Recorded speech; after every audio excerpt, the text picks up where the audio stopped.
Hey everybody, this is Canadian Samurai, and we're going to be reviewing the Persona 3 Reload Elite Edition Makoto Yuki from McFarlane. This is the first ever McFarlane toy I ever own, and going from their reputation, I'm a little worried about this, especially considering the quality of their Mortal Kombat figures is not good. But I'm going to remain optimistic. Let's take him out of the box, and let's see if he's any good. Alright, now that we got the figure out of the package, let's take a look at it. As far as the sculpt goes, I think it looks good enough. That's definitely Makoto Yuki. The hair, I think, looks good enough. The details, the headphones, the MP3 player, the little, it's not a bow tie. They seem to be painted nicely. The MP3 player is not really. That's a bit weirdish. Belt looks a bit rough, especially when you look inside the holster. That's not very good. Boots seem to be painted decently. Alright.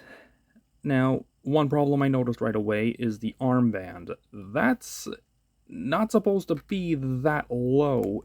It's supposed to be on his shoulder, not near his elbow. I don't know why they did. Oh, I think I might know why they did that. Possibly because it would have messed with the articulation. Alright, now, before we look at the figure, let's look at the accessories. We have open hands that he comes on with the package.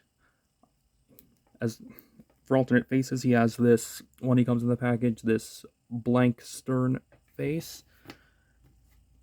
He also has a gentle smile, what I assume is a yelling face, and then he has a face with red eyes. I think that's kind of neat. You get his evoker, which I don't understand why this thing is not painted whatsoever. I mean, the one that came with the Figma, which released several years earlier, was half the size of this, and even that was fully painted. The handle is supposed to be black, that little diamond shape is supposed to be gold, and inside of that is supposed to be blue. But I think the sculpting is good enough. You can see the C's logo there. It doesn't look too bad. I guess, like, I could paint it myself. I'm probably going to paint it myself, but I don't know. It just feels lazy that they didn't even bother painting that.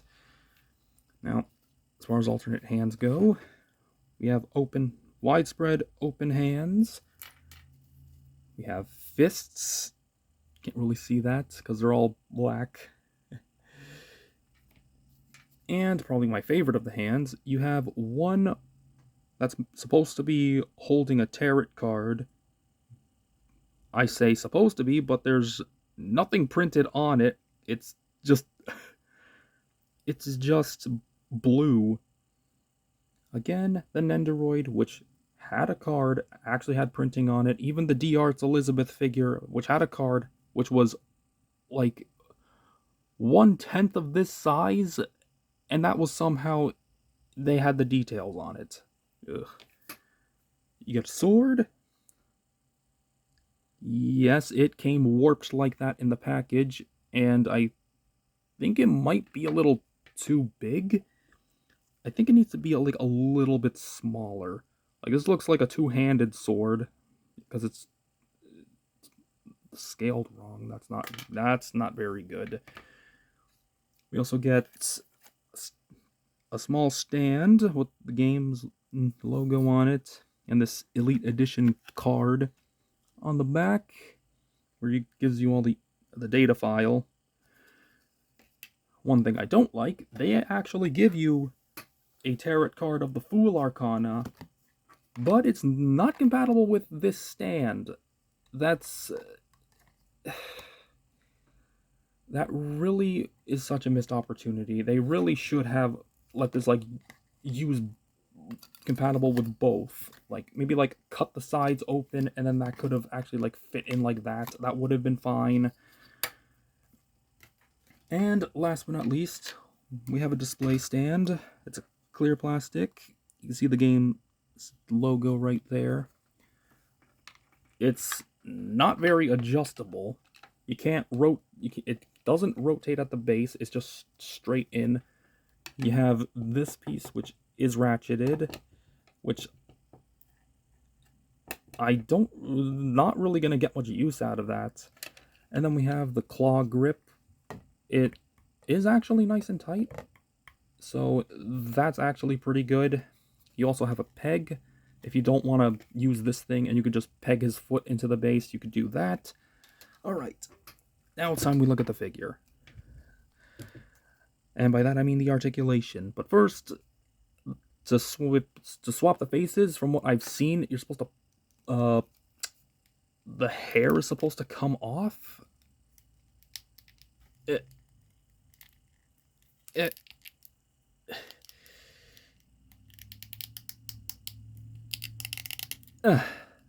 There we go.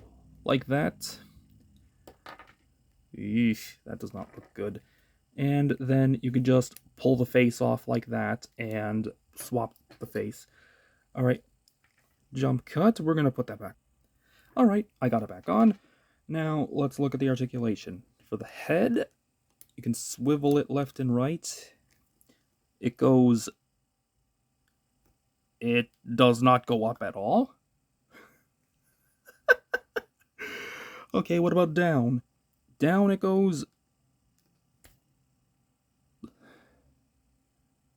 Yep, this is definitely elite. Ugh.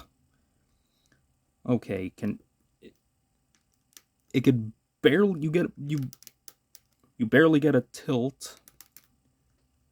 I have a feeling the hair is actually preventing the head from moving. Ugh. Alright, now the arms, they can go out all the way. From what it feels like a ball joint, and the jacket is a soft plastic, thank goodness. So you kind of have a bit of a butterfly joint. Like, I can get the arm all the way across like that. That is nice.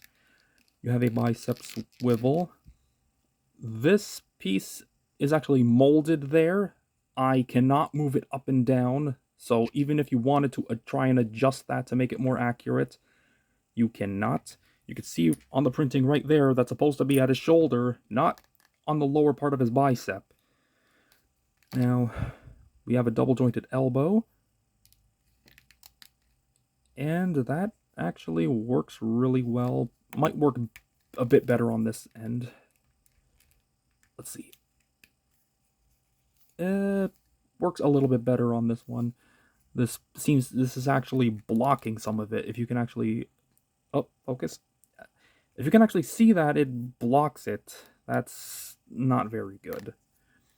Alright, and for the hands... Okay, first off... what is that? Why does it... What... That just does not look good. Like, what... Did they crucify him? What is up with that?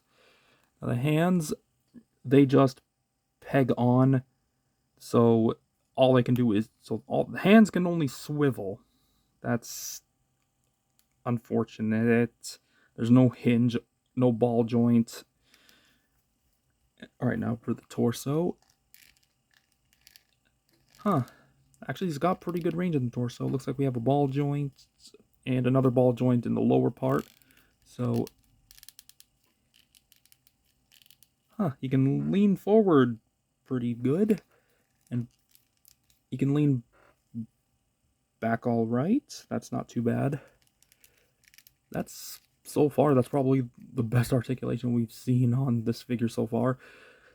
Now, this is, thankfully, a softer plastic, so when you move the leg forward, it will move with the leg. I'm not sure what kind of joint that is. It's really weird, but yeah. You can get him to do... Oh, you can almost make him do the splits. Leg goes about that far back. All right, let's do the right leg. About that far forward, but due to the crotch piece, it goes out at a bit of an angle. Ugh. I don't know, maybe they should have like put slits in it. That might have actually have helped.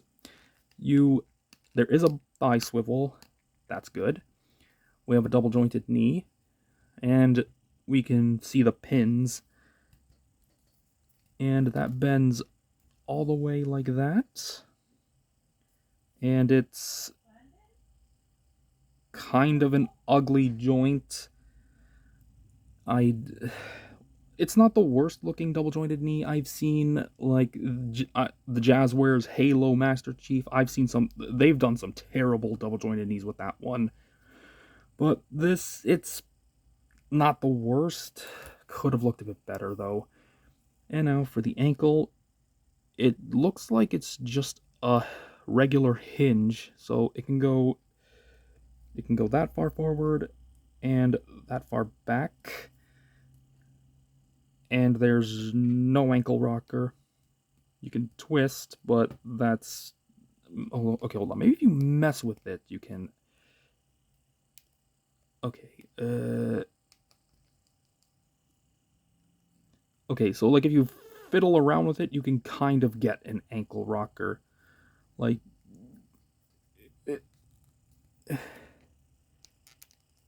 Oh yeah, there, like that. So you're gonna have to mess around with it if you want to try and get an ankle rocker. Alright, so final verdict. Do I like this figure? Well, me being a massive Persona 3 fan, it's one of my absolute favorite games ever. I like it, but is it one I would recommend to you? If you can't get your hands on the Figma, then I suppose this will do. Then again, I got this 20% off on Amazon, and for the price, it really feels like it should be like $15 or $20 less than the asking price. So, really only get it, but I cautiously would recommend this to Persona fans, but is it a good figure objectively? It's still way better than those Mortal Kombat figures that McFarlane put out. So, that's it for this review. I'll see you next time.